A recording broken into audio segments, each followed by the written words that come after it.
तो मम्मी के कोई दूर दराज के रिश्तेदारों ने हमें बेवकूफ़ बना के वो सब प्रॉपर्टी अपने नाम करवा ली। हल्का सा भी सो जाऊँ तो रात नींद नहीं आती, आज भी है। अभी वो मेरी बीवी मुझे लोरियाँ देती, पहले माँ देती थी। बेटा वापस मेरे को तुम भिजवा दो मद्रास। माँ क्या हो गया? नहीं बेटा, यहाँ तो बड़ों को जूते लगते हैं।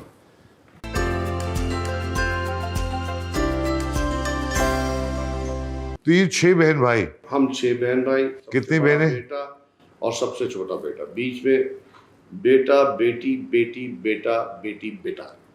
Well done. So I was the youngest. बहनें भी हैं? My mom used to, हाँ अल्हम्दुलिल्लाह 3 बहन 3 भाई। तो ये जो 3 बहनें और 3 भाई करते क्या हैं? बड़े वाले का इंतकाल हो गया कोविड के अल्लाह दौरान। मेरे समझें कि एक बहुत बड़ा ब्लो है। वालिद के बाद और वालदा के बाद he was like a mom and dad both to मी।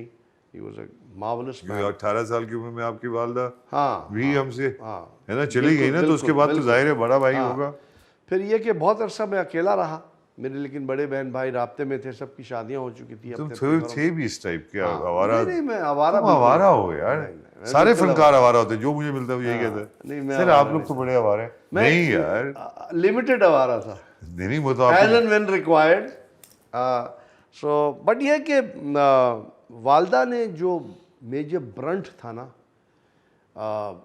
होता है जब घर का साईं चला जाए, साया चला जाए, तो बच्चे भी थोड़े से, ख़ास तौर पे जो एक टेंडर एज में होते हैं ना, जहाँ जो एडोलेसेंस जिसे कहते हैं, वो ज़रा तो 18 बगावत के अभी कोई- अंदर आपके वो सारे मामले चल रहे इसका होते हैं। मतलब ये रहा कि कहीं ना कहीं आपके वालिद के जाने का उनको दुख बहुत ज्यादा, क्योंकि रिलेशनशिप के बारे में बताएं जरा, उनका आपस का रिलेशनशिप। बहुत अमेजिंग, क्योंकि बीइंग द तुम्हारा और यंगेस्ट तुम्हारी बीवी का रिलेशन वैसा नहीं था? वैसा ही है। हैं? हाँ, मेरा आइडियल, क्योंकि मेरे माँ बाप थे ना, हाँ, तो मैंने वैसा ही रखा। दोस्ती वाला भी, हाँ, बाप का रोब भी था, हाँ, और बाप वाज द फाइनल वर्ड। हाँ। डिक्टेट वो कर तुम देते भी फाइनल वर्ड हो? हाँ, लेकिन मैं उस लेवल पे नहीं हूँ। हाँ, एक हद तक हमने अब मेरे बीवी हमने डिवाइड कर लिया है कि सबसे अच्छी बात यह है कि हमने बचपन ही से ये बच्चों के कभी उनके सामने डिसएग्री नहीं किया। सही। कभी झगड़ा ही नहीं किया? कभी भी नहीं। How amazing. जब हम क्या अकेले में कहते यार वो आप गलत कह रहे थे, तो ये फिर हम जैसे लोगों से मिलकर तुम्हारे बच्चे बिगड़ जाएंगे? नहीं आप पक्के हो गए। अब नहीं बिगड़ा, अब पक्के हो गए। अरे तो कैसे रिलेशनशिप था बताओ अपनी वालदा वालिद का? बहुत एक फ्रेंडली रिलेशनशिप था। बड़ी जैसे मैं एक छोटा सा वाकया, दादी मेरी आई केमाड़ी दादा मिलने बड़े बेटे से। He was being the eldest son, तो वो तो बहुत मिलना होता था। आपको पता है वो अनम बाबा और वो डैडी क्लब से आते थे अपने मूड में आ के, लेकिन माँ के पाँव ज़रूर दबाने। वो 2 मिनट दबाती थी, वो कहती थी अच्छा जाओ बाबा जाओ। जाने से पहले मिलना माँ से, आने के बाद में।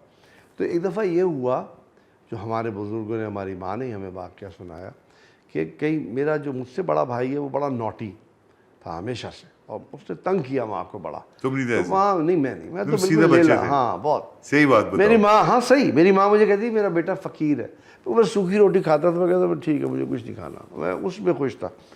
सो मेरी माँ ने ऐसा किया, गुस्से में आके ना, कुछ मत करो तंग। वो बेचारी काम कर रही थी, तो वो बार बार तंग क्या कर रहा था। वो होगा कोई उस वक्त वो होगा 10-12 साल का, तो माँ ने जूती उठा के मारी उसको ना ऐसे। माएँ तो बगैर जूती के क्या होती है, वहाँ हुई थी। तो वो जूती कहीं उड़ के गई, तो मेरी वो रेंज में मेरी दादी कहीं का बिस्तर आ गया, और वो बिस्तर को लगी जाके। तो दादी ने उस वक्त, तो मम्मी ने जाके कहा सॉरी गलती। हाँ, दादी देखो ये औरत एक अजीब चीज़ होती है। आई लव माई दादी, अल्लाह करी के रहमत करे। जब डैडी शाम में आए, बैठे, अम्मा को दबाया, बोला हाँ अम्मा ठीक रहे आप, सही रहा। अनम बाबा जी माँ, बोला बेटा वापस मेरे को तुम भिजवा दो मद्रास। अम्मा क्या हो गया? नहीं बेटा, यहाँ तो बड़ों को जूते लगते हैं। फिर तो कुछ नहीं, डैडी न्यू दी डेलिकेट नेचर के क्या बैलेंस रखा। फिर माँ के साथ ही हाँ नहीं, फिर वो आई गई, ये लोग भी गए। एक टाइम ये आया लाइफ में कि अभी हम पैदा नहीं हुए थे, कि उन्होंने कहा वापस हम चले जाते, बिकॉज वहाँ इस्टेट थी बहुत बड़ी दादा की और ये, पर डैडी न्यू कि क्या होने वाला है आगे, सब छिन जाएगा। मद्रास में अभी भी सुलेमान गार्डन्स के नाम से एक इलाका है बहुत, जो मेरे ग्रेट ग्रैंडफादर का नाम है Suleman, Sheikh Suleman. They were originally from Yemen. Yemeni traders came and settled in Madras. So वो उन्होंने कहा कि यार वो नहीं आप कर सकते। डैडी ने बहुत समझाया, कि अपने भाइयों को भी समझाया कि पाकिस्तान आ जाओ, यहाँ कुछ नहीं रखा, ये भी तुम इतना बड़ा घर बंगला जो है कि ये सब छीन जाएगा तुमसे। फिर They didn't listen. वो छिना।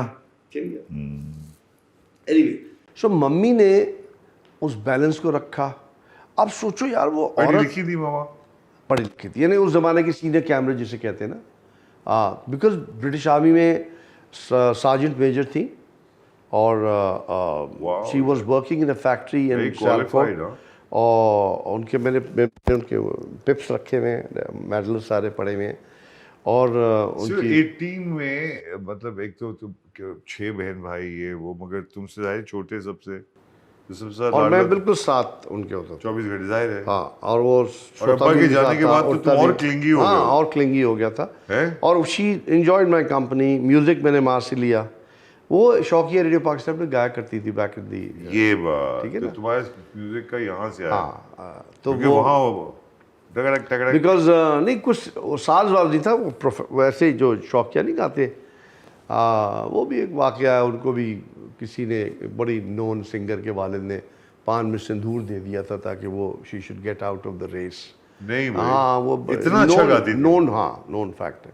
तुमने सुना उनको गाते हुए? हाँ, मैंने रिकॉर्ड किया था उनको ऑन डेथ बेड। मैंने जब छोटा था मैंने कहा आप गाएं। मैंने तो छोटा कैसेट टेप रिकॉर्ड, उनकी तबीयत खराब होने लगी, क्या हुआ?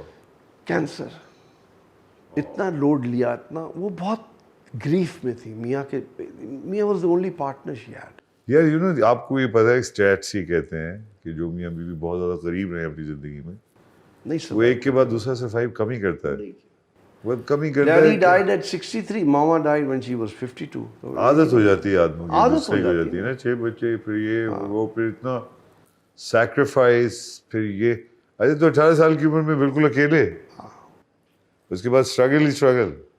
उसके बाद डिसबिलीव, उसके बाद धैर्य, उसके बाद कोई, अच्छा ये वक्त भी आया?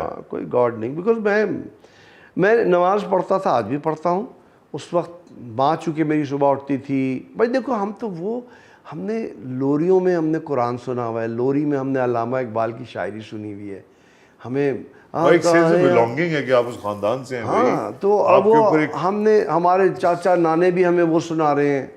वो आता है याद मुझको गुजरा हुआ ज़माना, वो डालियाँ चमन की वो मेरा।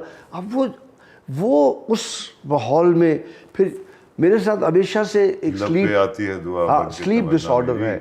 मैं दोपहर में हल्का सा भी सो जाऊँ तो रात नींद नहीं आती, आज भी है। अभी मेरी बीवी मुझे लोरियाँ देती, पहले माँ देती थी।